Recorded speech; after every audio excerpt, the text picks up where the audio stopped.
Hello, everybody, and welcome to week 2 of Britball with the Breens. As you can see, I have a brand spanking new laptop that doesn't make me look like I'm juddering all over the place, which is kind of ideal because last week it looked a bit crap. So, week 2, what has been going on in Britball today? Like, seriously, it's been nuts. So, we will discuss some of that. However, we do have a guest tonight. Now, I must put out a disclaimer here. Our guest tonight was involved with the Roughnecks, but he's involved with the youth and junior team, and we had him planned to come on way before that was announced, and we had no idea about it. So we're not here to ask Rory questions about the Roughnecks team, right? So we won't be asking him. We know the reasons why, and we will go into a bit of that at some point during the show. So without further ado, Rory is the head coach of the under 19 and under 16 Roughnecks team. I can only assume because at the moment he seems to be trying to challenge Philip Rivers for the amount of kids he has. So we will get him in and we will see how he goes. Hello. Hello, Mr. Collinson. How are you? I'm all right, thanks. How are you guys? Yeah, Not too bad. fantastic. It's been a bit weird. It's been a bit of a weird day, but can't really complain. So Rory, we obviously know you fairly well, and but obviously you've taken over the under 19 and under 16 team, having previously been the head coach of a Division 2 Championship team, senior team with the Roughnecks. So you've moved over to the under 16, under 19, and how's that going at the moment? Yeah, it's going well. We're in the process of getting the associate process for our under 16 team. So hopefully next season we'll be in the youth leagues, and so that's going quite well. Numbers are slowly increasing, so hopefully they'll just keep on increasing, and we can get something going with under 16s. The under 19 team's a bit slow because we were training before with under 19s, and they've all, during COVID and all that, they've all progressed into the senior team. So just trying to get that back up and running is quite challenging, but hopefully we'll begin the associate process for that next year. Yeah, that all sounds good. I mean, I think one of the things that from when we were involved is one thing that we always spoke about is that teams really need to have a youth and junior setup once they go out of Division 2 to kind of keep their team flowing through. And I guess that with what's happened this week, it's just been a little bit too late for the Aberdeen team this year. But it should, as you said, some of your graduates have already went into the senior team, so I guess that it will happen in the future again. So that's something to look forward to. So what we've got today, guys, obviously we'll get onto our picks eventually, but I'm quickly going to share my screen here to show you some of the stuff that's been going on. So first, okay, I'm just going to share this here. As we kind of predicted, a few teams have pulled out, and I expect this to continue. We'll keep a list of them. We've called them the Fallen. These are the teams that have pulled out of the league so far. Obviously, Portsmouth only announced it not long ago. Kestrels before the season, just before the season. The Storm not long before the season. Obviously the Roughnecks have a few weeks before they play their first game. But again, if anyone's seen it on our post, they train out the back of my house, so I seen that their numbers weren't great, but I didn't know just how bad that was. So there's a number of teams here now. We're not sure about Halton, and there's a few reasons why. Right, the thing is that team, and we were extremely supportive of Halton in 2019. They are a good team. They're a good squad. They had good people involved that we spoke to on a regular basis, and something just doesn't seem right here. Now, I know from numerous posts online that they said that the players wanted to play. Now, if the coaches have taken the decision not to, I'd love to know what it is, because numbers is, even if you've got 24 players, you can have a controlled scrimmage against Manchester, in my opinion. So I'd be interested to know what that is. But we'll keep this up to date as we go through. But one of the things that I got sent this week is this picture. Now, I believe that Halton had said that they only had 26 players last week, where clearly in this picture there's 32. So I don't know how accurate this whole thing is, but that's what makes me kind of suspicious. Anyway, another thing to add this week, this was from Staffordshire last week. I'll just zoom this in, and this is obviously to do with a lot of injuries. Okay, I believe there was a fair few injuries last week, which, to be fair, happens every week in Britball, but seems to have been exaggerated in certain games. But must give a shout to Staffordshire because they gave Samwell a run for their money. I don't know what level Samwell were playing at. I don't know if it was their starters, their second string, third string, whatever. And there is now they do have a new QB. Varney's no longer there, so. But credit to Staffordshire for giving it a good goal last week. I think it's credit to them. So next thing is we have our first section, which was our play of the week. Okay, so we choose a play of the week every week. And I'll give you an example. So this is one of the craziest plays I ever seen on front of my eyes, because this is me in this photo. I've never seen someone get this high off the ground in my life until this guy did this to me. He's at the back, not the one in the front making the play. So, just so you know, it's not him making that vertical. You'd be lucky if you got a sheet of paper underneath Sean's vertical. So yeah, I can't jump. But this is one of the craziest plays I've ever seen. So for this week, we have an entrance from the Hertfordshire Cheetahs. Okay, so I'm just going to play this through. So this is the game. We're looking at number 19. So number 19 here. It's a nice, easy pattern, but it's what he does afterwards that's impressive. So I'll just let this play through.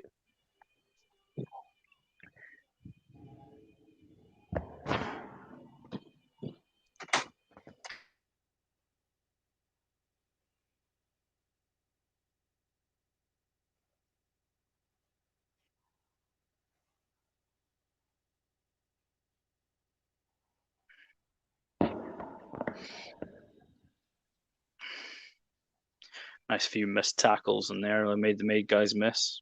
Exactly. Taking it all the way to the house. Now this is the thing. So the throw, easy enough throw for a QB, good catch, but it's afterwards. Makes a couple of people a miss. Sprints it off with speed down the sideline. My only thing I'll say to him is put the ball in your left hand, because then if someone knocks it out, it goes out of bounds. Okay, coaching tip. Anyway, so the thing is with these things, guys, as well, is just to give you a quick shout out. This is not just your opportunity to kind of showcase some clips from your teams. This is your opportunity as well to actually showcase a bit yourself. We want to advertise you guys. We want to put you guys up here. If you think you made a play that's going to be worthy of being the play of the week, hit us up, send us the clip. We want to show it. So make sure you're getting in touch with us, because we can't show unless we've got it available to us. So you need to make sure you get those across to us. It might be your chance to stroke that ego, get yourself out there and show people your highlights. But if anyone knows who number 19 from Hertfordshire is, send it in the comments. Okay, congrats to you. That was a decent play. We'll keep a list of the names of who we've got every week, and we'll pick a winner at the end of the season. Right, so picks this week. Now, we're aware that the England game starts at 8, so we will make sure we are done by 8 o'clock. And this first game is our game of the week. So, our game of the week this week is the Lincolnshire Bombers versus the Nottingham Caesars. Now, Chris, I will let you go first with this one. Yeah, I mean, not normally you wouldn't sort of have highlighted this game, I guess, as a potential game of the week. But I think the result between there we go. There's the name of our main man. So Rowan Huggins. It's a great name as well. I'm not good with my pronunciation, so I'll just leave it to you. Yeah. So this sort of game, I guess, before the season, you wouldn't normally pick it as kind of a game of the week. It's a Division 2 team who have been making steady progress, going up against a well-established Division 1 team. But I think the Northant Knights result really kind of made us stand up and take notice. And I guess what makes this one of those games that could be quite good to watch is, was it all just that the Knights were simply that good? I mean, okay, the Caesars seen it through in the end, but what was the closeness of the game because the Knights were just that good? Are the Caesars really just not up to kind of their potential yet? And I think it kind of opens this game up to be the kind of one that could be really entertaining to watch. Lincolnshire over the last few years have certainly had an explosive offense, if not a leaky defense on the other side. So you never know. This could be a high scoring affair, he says as he gives it the kiss of death, and it becomes a 7-0 game. Well, yeah. I mean, the thing is that from my point of view, I'll chirp in here. Now, I've chosen Lincolnshire, right? And there's a specific reason why I've chosen Lincolnshire. Now, I don't know how true they are, but last week the Caesars, you're right, got run very close by the Northern Knights that we don't know very much about. However, there was rumours that their starting QB went down early. So if he's not available to play, then that's point one. Point two is the Lincolnshire Bombers put up, I think, 60 to 6 or something. Something close to that anyway, over the 2 games against Humber last in 2019. So they put up significant numbers against Humber, who then beat Doncaster. So Lincolnshire are obviously a solid team. Now, we don't know if they've lost any players to Scunthorpe Alphas or the Northern Knights, but for me, this Lincolnshire team has been building stronger and stronger every year, and really were minutes away from going to the finals in Division 2 in 2019. So I think this is put up to be a cracking game. The Caesars apparently came out running last week in the second half and did the business, but they might come up against the Lincolnshire Bombers team that are equal matched in the trenches or just better prepared than a brand new team, and we just don't know yet. So it's the Bombers for me. Rory?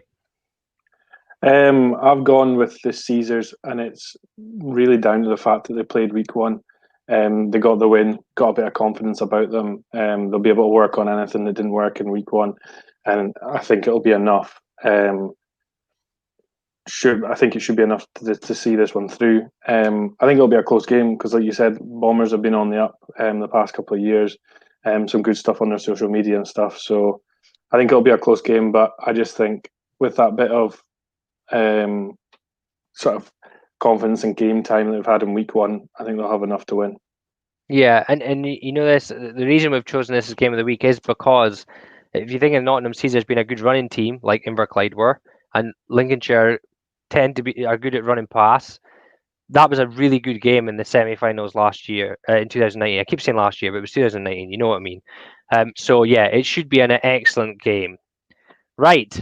So that's the game of the week. So that should be something to watch out for this week. So game 2 is the Crewe Railroaders versus the Samwell Steelers. Rory, you can have this one to start with. I went with the Steelers, shockingly. I just can't see anything other than a Steelers win.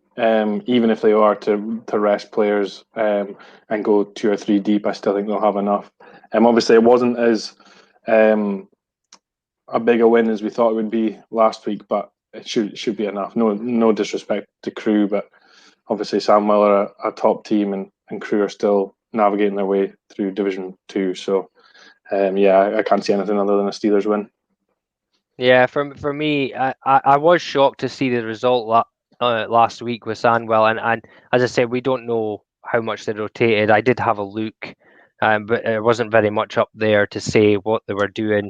As I said, they have lost their starting QB from 2019, and obviously they lost their head coach early days. But so they might just take a couple of weeks to get going. But it got even though we've obviously been pretty vocal about Crewe being in this division and going to struggle.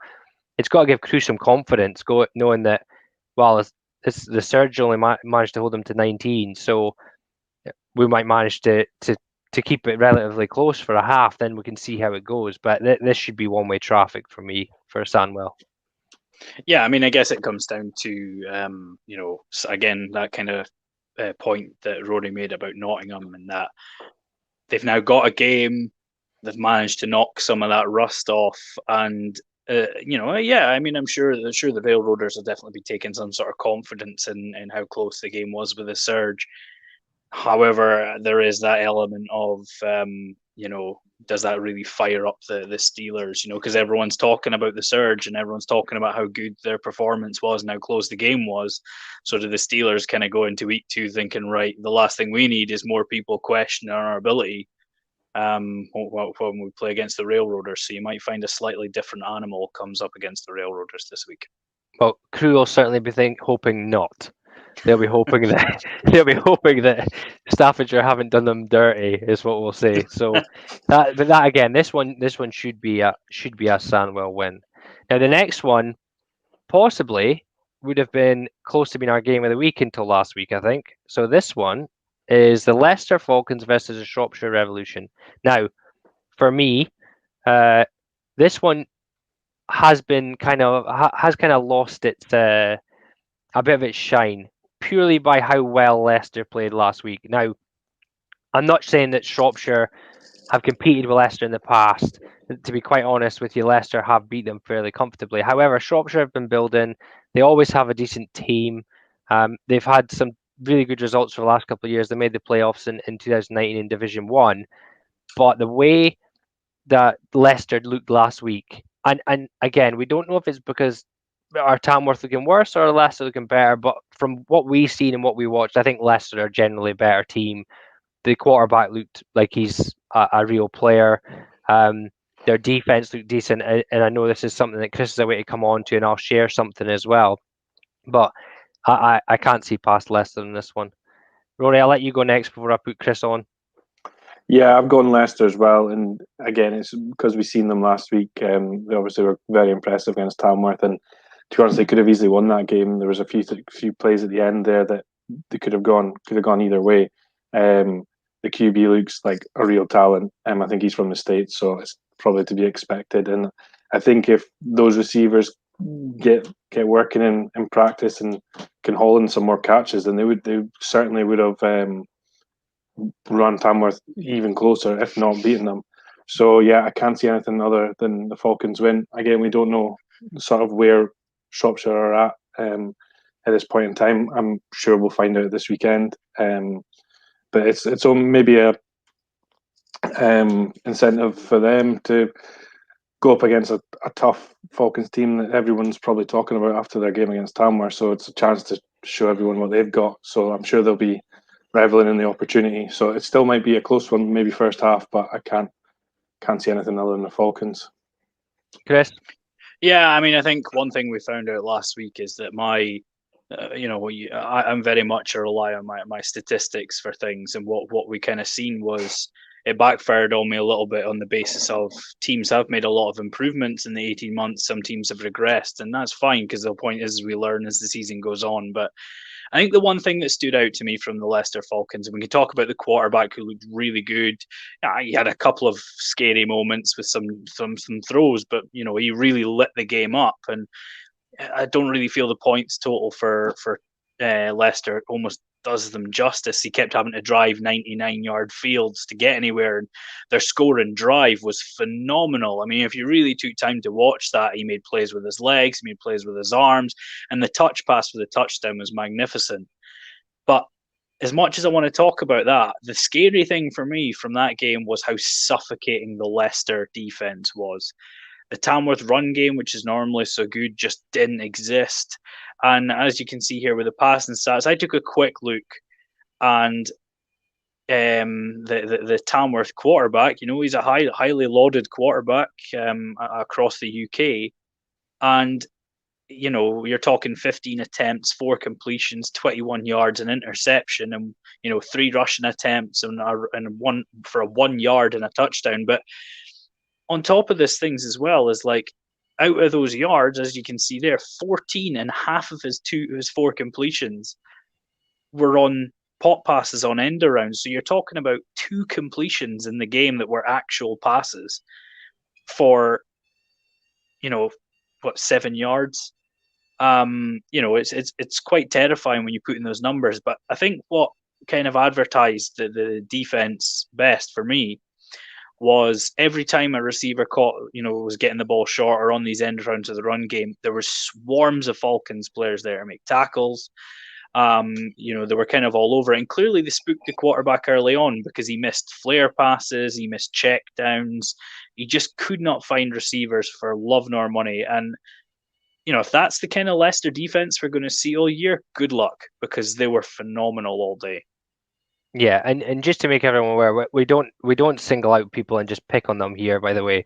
But we obviously we have a company that runs sport analysis, so we were watching the game while doing this. So but it is astounding to see those stats and just how good Leicester's defense were. So it'll be interesting to see if Shropshire can open them up at all, or if they're in for a pretty long day. Just before we go on to the next one, hi Grant. I believe Grant is the wide receivers coach for the Nottingham Caesars, but I could be wrong. But I seen a post from him this week. Right, next game, unfortunately, is postponed. Okay, I believe this one is due to a COVID case, so we won't be taking the mick out of these guys. Like, if it is COVID, then you need to take all precautions. So we'll shift on to the next one, which should be a pretty interesting one. So this one is the Norwich Devils versus the Ouse Valley Eagles. Rory, you can go first on this one. I don't really know too much about both the teams. I know that Ouse Valley let me down last week. I had them to beat Ipswich and they lost. So I've gone with Norwich just because I think they'll have too much for them. I wasn't sure. I didn't think Ipswich would be that good a team. Maybe they've improved so much that they were just too good for Ouse Valley, or potentially Ouse Valley are struggling.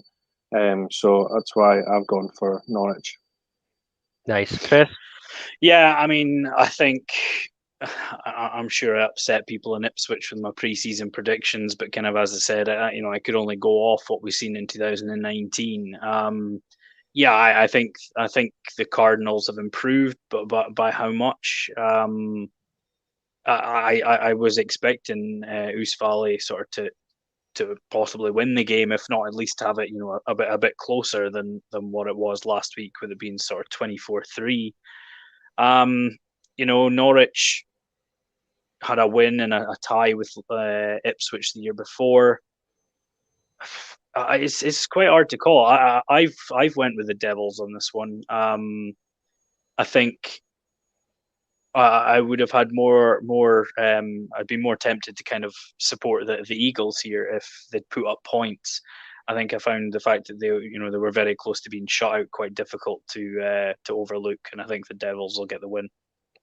Well, I'm going to make it 3 out of 3 here because I also think the Devils will win this one. I was disappointed to see Ouse Valley last week. I thought they would beat the Cardinals, or as you said, at least give them a game. But credit to the Cardinals last week.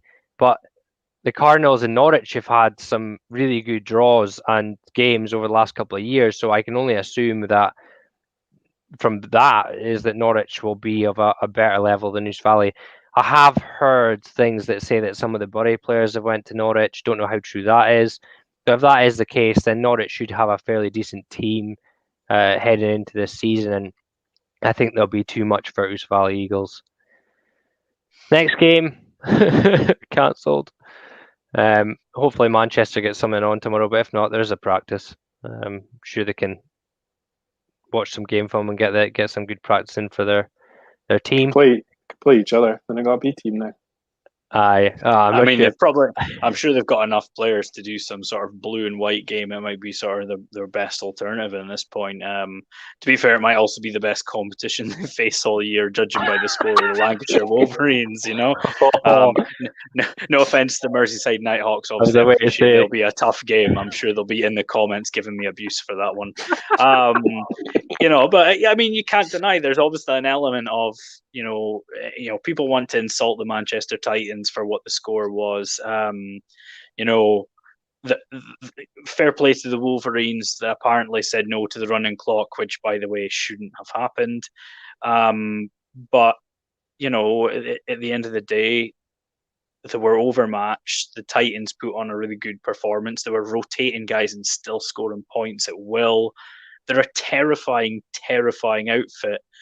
And it does have the look of a team that sort of looked at the score with the Wolverines and went, nah, So, whether that's what's happened, I don't know. But, hopefully the Manchester Titans can find something, and hopefully the Haltons can kind of regroup. Halton Spartans can regroup and kind of get ready for the rest of the games.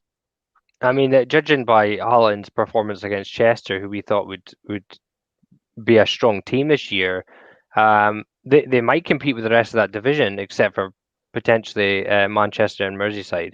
Well, the unfortunate thing is they only play Manchester and Merseyside along with the Romans. So twice. So it's going to be interesting anyway. I mean, I do think there's a bit of avoidance here with Manchester. I think Manchester have came out of this lockdown, if anything, stronger than they went into it, which is crazy. But Roy, you want to add anything before we move on? I just think the most terrifying thing about the Titans is I was watching the highlights, and the amount of rotation they had on that offensive line, and they were still dominating the trenches. It's just one of the most terrifying things I've ever seen. Like, you guys did an article on the most important positions in Britball, and obviously up there is the offensive line, because like you both guys know, to move the ball, whether you're passing or running it, offensive line needs to win. And to be able to have that sort of rotation, like new guys, like not even like moving someone from right guard over to left tackle as a backup. It was new guys. Like I think there was about 13 of them I counted, just winning in the trenches all day. It's terrifying for any opposition. So I don't know if that's maybe what came across Halton's mind this weekend. If they've only got 32 or 26 players, who knows, up against 30 legions at wide receiver and rotations across the board of the defensive line, it's going to be a tough match for anyone. From my point of view, I think if that were the case and we're low on numbers, I'd kneel the ball 3 times and punt and just rotate everyone on defense. I mean, it's got to be a better alternative. But doing the guards from longest yard. Yeah, no, it's not. It's from Waterboy. Waterboy. He's scared of the Waterboy, so he gets him to kneel and punt. It's like taking the Waterboy out of the game, Trent. But I think it is interesting that Manchester do. And one thing that's interesting here is that, for instance, the London Warriors, they don't need a QB. It's a handoff job. However, Manchester have a decent QB, and behind that line, he gets all day. So it's going to be very interesting to see them when they come against Merseyside in particular. And speaking of Merseyside, they are the next game. So the Merseyside Nighthawks versus Chester Romans. Chris? Yeah, I think, the Merseyside will be feeling a bit nose out of joint because everyone's talking about the Manchester Titans and how good they look, and nobody's really talking about Merseyside, who have also put in some pretty nifty performances over the last couple of years. I guess I think that comes with the domain in the respect that, the Titans have a massive social media presence as well. They're constantly out there. They're constantly advertising yourself. And generally, I don't hear much from the Nighthawks. So it's maybe sort of one of those things that maybe maybe they don't want to, but maybe they need to look at is trying to get sort of more of a presence out there online. And the Nighthawks are a very, very good football team. And I think before the season, when we started hearing about the kind of numbers that Chester were gathering before the season started, this game would have probably excited me as like, could there maybe be, not an upset, but, a close game between a Prem team and a Division 1 team. But I must admit, looking at the score between the Romans and the Spartans and hearing that, I believe the 2 Romans touchdowns were on kick returns as well. I'm just not as sold on it anymore. I'm not as excited by it, and I think the Nighthawks win. Yeah, give the Roman special team coordinator a promotion. That's what we'll say. At least buy him a beer, jeez. Buy him a beer, yeah. I think you're right. I have heard that Merseyside have lost a few of their starters. I think they've lost a few of their starters on both sides of the ball, but they may have replaced them. As you said, we don't really know what to expect from Merseyside, and really they are a cracking team. They've won 2 division titles, and they've been competitive since they went to Premiership. So it's nothing like, I know I took them out of the power rankings this week, but they didn't play, and with everything else going on, there was folk that had to go into the power rankings this week. So the Nighthawks will be out, if anything, should hopefully be out to prove me wrong and say we should be in this top 10 power rankings. And really, it's going to be interesting against the Chester Romans because, as we said, Chester Romans look to have a really big squad, but it's obviously not meant much to the 11 boys that are on the field at a time, and that should be a little bit of a concern that they never managed to score any points on offense. I think that's a little bit of a worry from my point of view, but really, this should still be a decent game. The Romans are a good team. They obviously didn't give up much points to Halton. This is a totally different offense they're likely to face, though. So, and obviously they'll be facing their old running back, I believe. The Halton's running back has moved to Merseyside, is he not, Chris? Yeah, so it's an old enemy at a new team, basically. So yeah, it's somebody that they'll obviously be a bit familiar with as well. Yeah. Oh, look, here you go. Merseyside have quite a few ex-Halton players. I believe this is the Halton guy that posted to you, Chris, saying that there was going to be a few shocks this season. Yeah, I said I had the Halton ceiling at 2-0. 2-6. For the season, and I believe that gentleman there gave me a little bit of pelters for it and said that after the first week of the season I'd already be wrong, which they didn't manage to win 3 games in week 1, so that didn't happen. But always happy to take the abuse for something like that, but yeah, so Halton obviously have lost a few guys to Merseyside, so Merseyside will obviously be obviously looking to replenish some of the people that they may have lost. Yeah, Rory?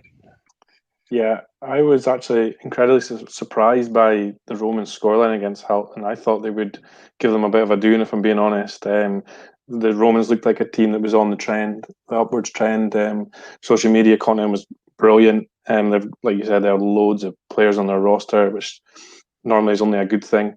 But to only score 6 offensive points was quite shocking, to be honest, for me.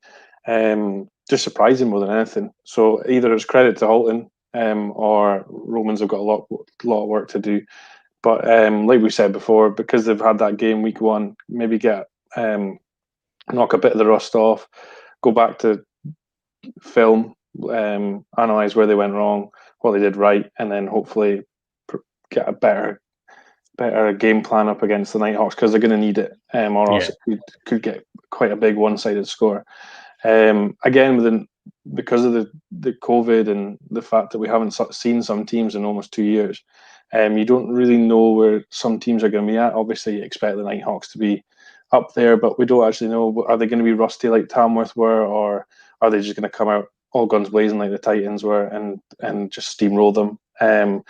I'm going to go with the latter and think that they're going to win quite comfortably, but I still think there's a bit of sort of a relative unknown with this one, just because we haven't seen the Nighthawks yet. But I still think it could honestly, it could easily be 50 burger by halftime.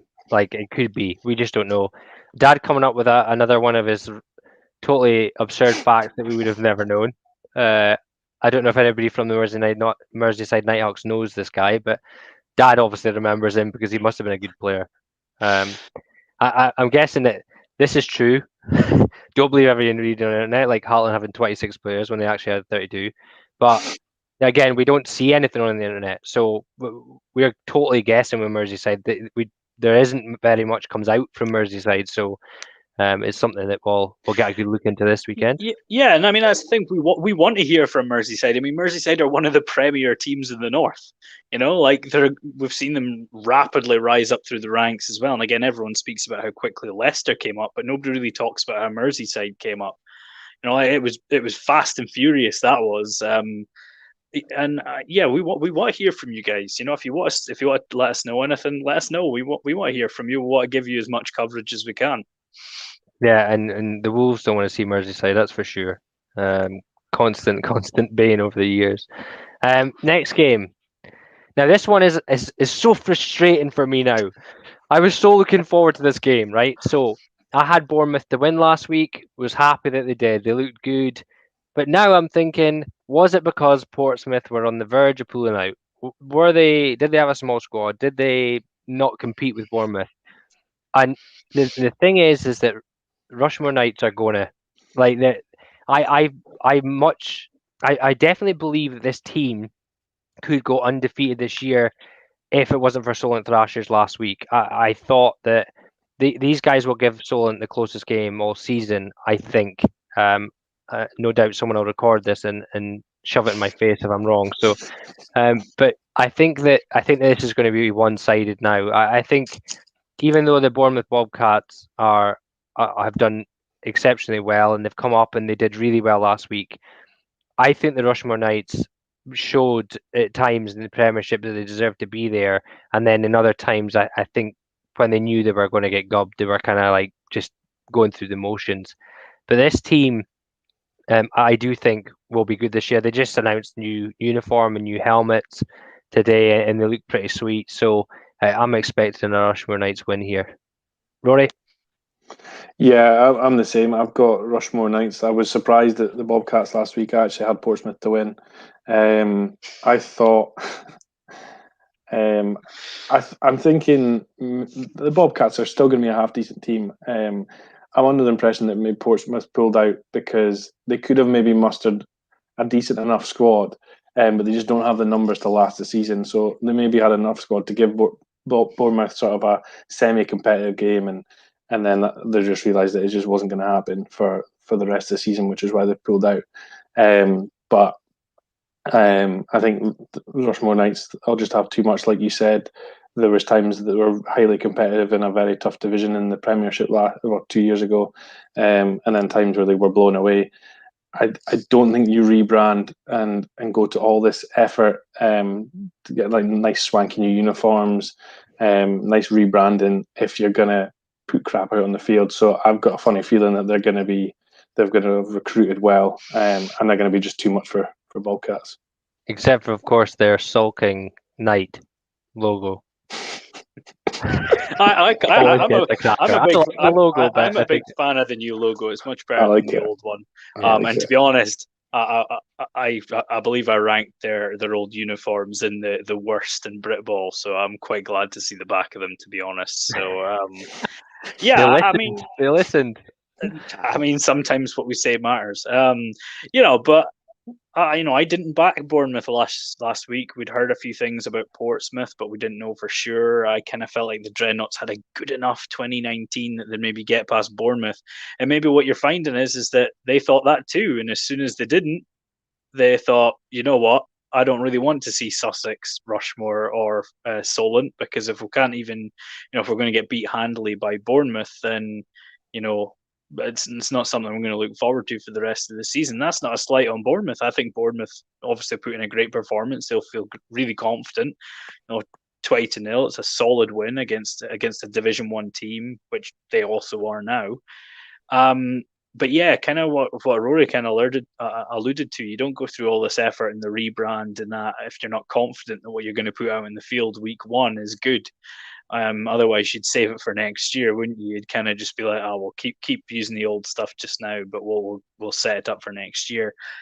I think this becomes a statement game for either of these teams, because if any of them want to look to be that challenger to Solent, there needs to be a big performance in this game. And I think if anyone's going to do it, it'll be the Knights. Yeah. So three Knights there. Next one is an interesting one. Roy, you can go first in this one. The Cornwall Monarchs versus the Torbay Trojans. I think this is a relatively tough one and could be like quite a good matchup. I think it's going to be quite highly competitive. Like Torbay on one hand got a bit of a pasting last week from the Apache. Yeah, it was. Yeah, Apache. Yeah, Bristol's B team. So it's either. I think it goes one way. Either Bristol's B team, Apache, are just that good, or Torbay are going to be struggling this year. And then on the other side, obviously the Monarchs beat the Raptors, who are probably not that good a team. So again, is it because the Monarchs have improved, or is it because they've just beaten a poor team? So it's good. I think it'll be a close one. I've edged with the Monarchs just because the confidence from week 1, I think, will hopefully be enough. Torbay might be a bit down in the dumps from getting, was that a 50 burger in the end, was it? Yeah. 52. 52. 50 week burger. 1. They might be able to adjust. Like they've both had games. They might be able to get to the film and adjust to what went wrong and how to improve. And I can imagine they might have film on each other as well. So that might be a big difference. Whoever game plans betterly based on the film they've got. But I just think I'm going to go with the team that's on the up, the team that's winning, and that's why I've gone with the Monarchs. Chris? Yeah, I mean, I was in the minority of people that backed Torbay based off of the 2019 results, and that's where the statistics and that fails me. I'm afraid because obviously a lot's happened within the Bristol setup with the Bristol Academy, and they just blew them away in the end. Again, it was that kind of, was the result against the Apache inflated by how much the Apache have improved? Was the result for Cornwall as a result of the team that they were playing against? I know they're saying a few players have went from the Trojans to the Monarchs. I toiled with this one, and out of all the picks, this one definitely took me the longest to make. I decided to side with the Trojans again on the purely on the basis of, if they let me down this week, they're on the banned list for at least 5 weeks. So yeah, hopefully they can get the job done this week. Yeah, and I think I'm going with Rory here. I've put the Cornwall Monarchs this week purely because of their win last week, and I know it was against Jurassic Coast. But 52-0 is a thumping by any stretch of the imagination, and a team that beat the Apache in 2019 to have that huge turnaround, as you say, could be to do with what's happening in Bristol, and likely is. But there's also that side of it is, especially when the Trojans or folk involved with the Trojans post on the percentages and go, "Oh, no love for Torbay." Well, no, not when you get beat 50 burger. Like, if you're going to say stuff like that, at least put up a fight. And I think that's where things come in, is that if players have moved back and forth from these teams, and also Torbay lost to an associate team, and again, you never know what they're playing, what kind of team they're putting out against an associate team. If they are taking a step back here, then I think Cornwall might win this one. It should be interesting. Speaking of Bristol teams, I've got a comment here. Make sure you check it. No, it's my dad again. I'll check that in a minute. Speaking of Bristol teams, the big boys are back. Now, I'll go first with this one because, again, I know they say don't believe everything you see on the internet, but I seen someone involved with Swindon saying that they were only playing their starters for the first half of every game. Now, whether that's just to get us baited or not, please don't do that, especially against this team, or a 50 burger is the least of your worries. I'm afraid if this Bristol team is anything to go by from the Apache last week, then please don't play your starters for just a half, because that's going to end badly. Bristol team, they again always compete to a decent level in the Prem. Had some good results, had some bad results in 2019, but really have a great setup down there, and really they could put an absolute hammering on Swindon here. So it'll be an Aztecs vote for me. Chris? Yeah, I mean, it's one of those things, isn't it? I mean, we spoke about, did Bristol sort of look at this season, look at the competition that was going to be in each division? Because I think there's only one Division 1 team between the two divisions that their Bristol teams are in. Did they sort of look at it and go, right, who have we got play for the Aztecs, the Apache, who's coming in from the academy? Right, half of you over there, half of you over there, or are we seriously looking at a situation where there's been that many high quality people come into an already high quality setup that have meant that the Aztecs have had to sort of move some players down into the Apache? And that is a horrifying thought if that is the case. And if it is, it kind of depends on those two things, what happens with the result here against the Storm. But either way, I can't see anyone but the Aztecs winning. Rory? Yeah, I think if your B team puts up 52 points in week one, you're going to be a scary opposition to go up against. I do like what Swindon and Storm are doing. Obviously they've got the senior team, the women's team, the both youth and junior teams, so they've got a decent setup going. and I think they're going to be maybe a challenger down the line at some point. Certainly in their division. So I do like what they're doing. I don't think they're going to have anywhere near enough to come close to the Aztecs. Like you said, when I think Storm are maybe like a work in progress, whereas Bristol Aztecs are pretty much complete. I think their projects is complete, and I think they're going to be a really I think they're going to be a really, really tough team to beat. So I think comfortable win for the Aztecs. Like you said, I think Storm would probably be best playing those ones as long as they can, or else this could get scary. Your B team put up 50 burger, but if Storm bench some players, maybe have 100 burger for the senior or the A team. So yeah, I think it will be a one-sided affair. Yeah, it's something to keep an eye on. If there is more pullouts late in the season, Manchester, Bristol, give each other a call, please. I'd like to see that. The next game is an interesting one because it has an associate team. I'm not going to even say this name, Chris. Just say the sauce. It's the Worcestershire Black Knights. Yeah, but I can't say it. I don't know what it is. I just can't say it. So I've told you, you have to say it like Donkey. You have to say it like Donkey from Shrek. Whoa, Shire. That sounds fancy. This is the sauce up against the associate or new team Hereford Stampede. Now, again, something that's interesting about this game is that Hereford thumped the Northern Knights at Hereford and then got thumped by the Northern Knights at Northern. So they've obviously got a decent enough team. If they've managed to hold on to everybody and build for the season, I think the Black Knights could be in a little bit of trouble here, if I'm honest. So one of the teams I had was as a surprise this season was Wembley Stallions. They obviously did the business last week, and the other one was the Hereford Stampede. Now they're in a tough division, unlikely to beat South Wales Warriors or the Bristol Aztecs. But if they beat everyone else, that's a great year and a great start to their process. So I think that the Hereford Stampede will actually win this one. Rory?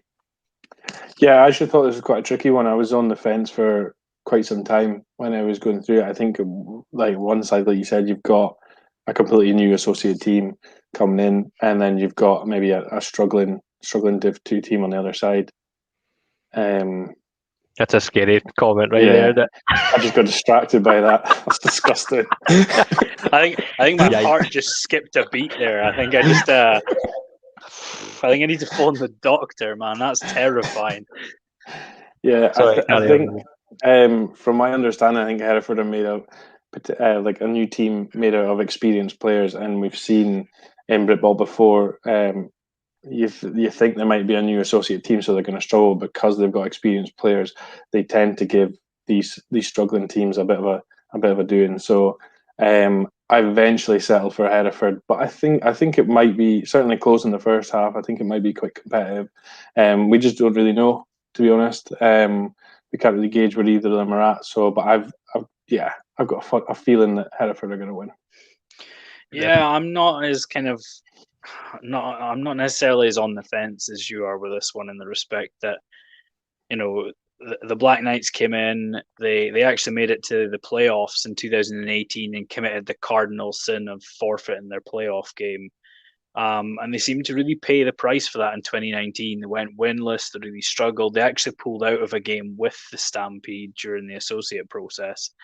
And you know, the Stampede got some good wins. I mean, there is the argument made, you know, they were playing Torbay, who were a couple of weeks out from a playoff game, so how many of the guys were actually playing? Fair enough. They got a win over the Wyverns as well. I'm not entirely convinced this is going to be close. I actually think the Stampede could win this quite comfortably. I think that the Black Knights really did suffer from pulling out of that playoff game in 2018, and I feel like the Stampede are in a good position to win this game, and I'm sure this is one of these ones that someone will be ready to eat my words about. But I fancy the Stampede to win it quite well. Well, that's 3 for 3, so that'll be an interesting one. Next one is definitely an interesting one. So a normal fixture for these guys as the Gateshead Senators take on the Northumberland Vikings. Now, teams we know a fair bit about, both of these, having been on the receiving end of a gubbin. Well, actually, did we? No, we've not. We've never really been gubbed by Northumberland, but we've been beat by them plenty. And then Gateshead Senators were on the end of a gubbing from us. But this is an interesting game purely because of the DC Presidents last week. DC Presidents I thought would be really good. No, it didn't show up at all by the looks of it. Darlington rolled over them, steamrolled over them, which I would say terrible joke. But this to me won't be a close game. I can't see it. I think Northumberland look like they've got decent numbers. They have a really outstanding defense. They did in 2019. I can imagine that it's only got stronger rather than weaker. Whether they put up loads of points on offense is the question. Can they put up loads of points? I think they really should be putting up loads of points against this team. And Gateshead, we just don't. Again, we don't know much about. Gateshead are the typical bounce team. They go win almost to win Division 2, up to Division 1, suck, back down to Division 2, almost win Division 2, back up Division 1, and it's just a cycle.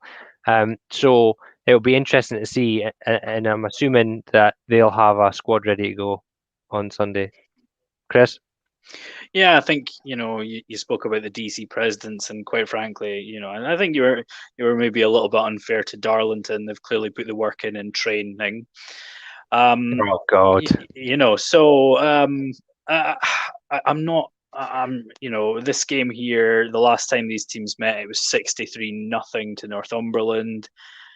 The Vikings have made a lot of changes in the off season. And they've brought in some new staff whose dynamite they've left behind went off in other places. And I'm not convinced by Gateshead that they'll have rebounded enough to take on the Vikings. And ultimately, the Vikings doing anything other than winning this game convincingly is a disappointment in this one. They've got such a strong defense. We know some of the players out there really well, especially sort of linebacker defensive backfield as well. They've got some real good talent out there. They need to use this year to try and build on that offense and get it firing on all cylinders, and that's going to be the real tell of their season. Yeah, Rory?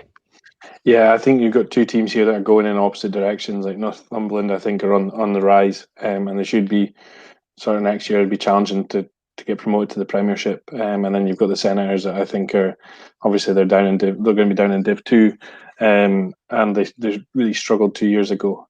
So I think it's quite one-sided. I think the Vikings will win quite comfortably. Like you said, the defense is great. We know it's probably going to be outstanding again. It's just going to be whether to see how well that offense improves with the staff they've brought in. And I know that I think they've got the OCs from the Blitz, so I think they're really trying to make an effort to improve that offense, and so we'll see how it see how they do on Sunday. Yeah, they've achieved their goal. Yeah, so three Northumberland Viking votes there. The next one, I'll let you go first on, Rory. Sheffield Giants versus Yorkshire Rams. Sheffield Gants. I've spelt it wrong. Yeah, Sheffield Giants. I'm going to take the Gants on this one. I think. Dyslexia kicking in. Sorry, lads. Yeah, I think. Smooth edit there. Nice one. You didn't see anything. I think I'm under the impression that Sheffield essentially won the first half quite comfortably last week, but struggled to score in the second half against, was it Nottingham they played? Yeah, the Raiders. Yeah. So that was quite surprising to come out quite emphatically and then sort of peter out in the second half. I've got a funny feeling it'll be to do with squad rotation. They've probably gone 3-4 deep, just getting guys run out, maybe rookie guys that never played before, getting them on the field. So I'm not really judging them too much on that. I think they're still going to be a very strong squad. I think they're going to be far too much for the Rams, who had some up and down season 2 seasons ago, or 2 years ago. They had an up and down season. So I think the Giants are just going to have far too much for them. And I've got a funny feeling it'll be sort of similar as last weekend. They'll come out of the gate, they'll put up the points, and then they'll rotate the squad in the second half, and it might be a competitive second half. But I think the game will be long gone by half time. Yeah, I think the scary thing is that I actually read that they were rotating folk well before the end of the first half. So, yeah, I thought they'd gone out, destroyed them in the first half, and then just got reps for their second team. But I believe they were rotating quite early, and I felt quite harsh putting them down a spot in our power rankings, but I felt it was justified. The Sheffield Giants looked like a decent team, and my only concern was that even your second or third stringers should be putting up points against Nottingham, in my opinion. So that's just where I'm at. But I think the Sheffield Giants run away with this one. Chris? Yeah, and it's like we kind of said with other teams as well. Like the Sheffield Giants should be winning their games. It's just it's as simple as that. That this team should be winning their games this year. It's an opportunity to get guys rotated in. This is the only team outside of Division 2 that the Giants are going to face this year. So in theory, it's their toughest opposition. We've seen the Rams. We played them in 2019 and we're kind of pegged as one of the favourites to win the division. And it was one of those shock the world moments when we were down the road and won the game 42-0 or something, wasn't it? And then they came up the road and we had to sit and watch the 2-0 win in Aberdeen. So they're a tough, resilient team. They came up north with a limited amount of bodies, and they were really tough. So, it is a bit of Jekyll and Hyde here. Which Rams team are we going to see? Not entirely sure it matters to the Giants this weekend. On the flip side to that, but I would expect the Giants to win comfortably. Maybe look to get some second half points on the board as well this week. Yeah. And we're on to our last one here, just in time, because the England game's about to kick off, and I'm sure we'll lose all our viewers. The last game this weekend is the Oxford Saints versus the Hertfordshire Cheetahs. Now, Chris, I'm going to let you go first on this one, and see where we'll go from here. Yeah, I mean, Hertfordshire last week, I backed them to win, but I said I thought it would be a defensive slugfest with Wembley. And for anyone that tuned in and watched the awesome coverage Onside Productions gave us of the game, it was exactly that. It was a defensive slugfest. Teams had moments where they really moved the ball well, but the defense forced turnovers or they managed to shut down drives. I think I was quite disappointed by the Cheetahs offense. I kind of expected them to be more explosive. And the credit for some of that has to go to the Stallions defense, who put on a good show. The Saints, I took a bit of flack for my preview of the Saints. And it's nothing against them. I think they're a good setup team. And I did pick the Blitz B to win. I hummed and hayed when I was on the show last week and picked and kind of doubled back on myself. But ultimately, the Blitz B did win, and the Saints only managed was it the one touchdown in the game, I think, possibly. Disgusting touchdown. I think they got two, did they not? Did they get a second one? My apologies. And yeah, I think when they're coming up against that Cheetahs defense, that worries me. And for that reason, although I feel the Cheetahs offense has a lot to work out, I think the defense will do enough to win this game. Yeah, I think for me, I got both of these results right last week. I picked Wembley and I picked the London Blitz B, but the Oxford Saints put up a fight against the London Blitz B last week, and we don't know. We don't really know how strong London Blitz B are, because if you look at the Bristol team, Bristol B looked phenomenal. Blitz team, if they're the same, then maybe the Oxford Saints team is really good and just waiting for a chance to go after an opponent that isn't second to a massive team there. So we'll see here. I have the Cheetahs to win this one, but I do think this game will be a little bit closer than most people think. I think you're right, Chris. I think if it comes to the point where we're matching up in the trenches, I think that the Hertfordshire Cheetahs will have enough to win this game. Rory? Yeah, actually, I hedged my bets on essentially London, Blitz B being good, because obviously the Blitz have got a great academy, they've got great youth and junior teams, and I've got under the impression that those junior teams sort of feed into the B team, they get some senior experience, and then they move on to the Blitz A team when they're ready. So I'm hedging my bets that Blitz B are good. Saints were very close to beating them. I reckon it could have gone either way. I think it was a late score in the fourth quarter that actually put Blitz on top. So that on another day, that could have been a Saints win. I think the Cheetahs offense, it worried me a bit. They didn't really get going. The defense was outstanding again, but I think it's going to be a low-scoring game. And when you've got a low-scoring game, I think any team can win. It'll just be the team that essentially, it sounds bad, but I think the team that scores last is the team that's going to win. And I think that was the case with both London teams last week, and I think that'll be the case this week. I think it'll be close, but I'm sort of hedging my bets that the Blitzby are good, and that means the Saints are good, which means I think they've just got enough to beat the Cheetahs.